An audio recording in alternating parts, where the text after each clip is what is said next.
It's been 2 years since the Flower Mound Fire Department conducted the first prescribed burn on our community's namesake, and even longer since it's actually been home to a mound of prairie grass and wildflowers.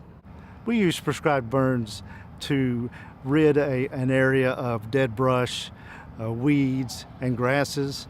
This allows native plants and native species to thrive and provides for the health of the ecosystem.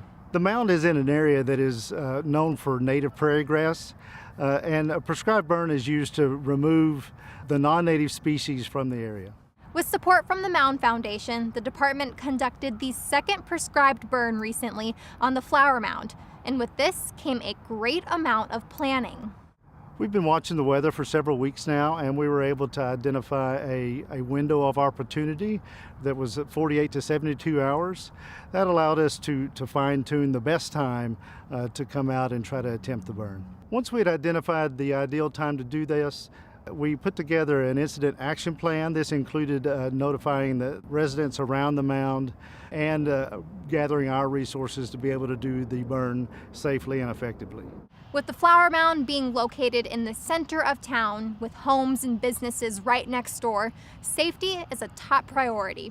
We are in the middle of town, so for an added measure of safety, we had several engine companies on scene that were in the streets and neighborhoods surrounding the mound. We also had our ladder truck here.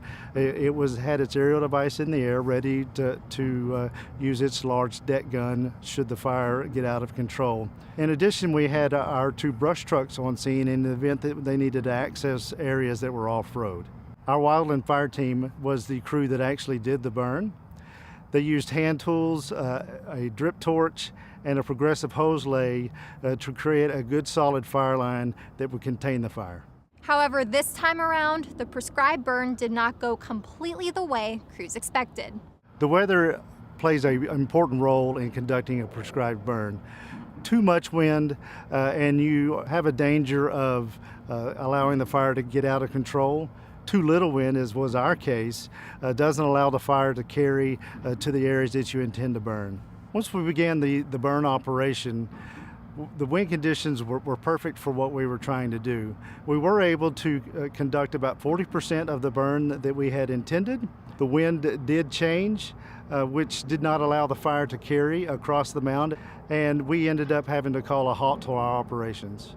So what's next? The fire department says they will look into the need for another prescribed burn in the future.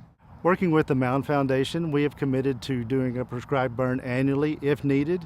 It's unfortunate that we weren't able to conduct all of the burn that we had intended. If weather conditions are favorable and time permits, we would consider burning off the rest of the mound. Generally, late fall and early spring are the best times to do prescribed burns.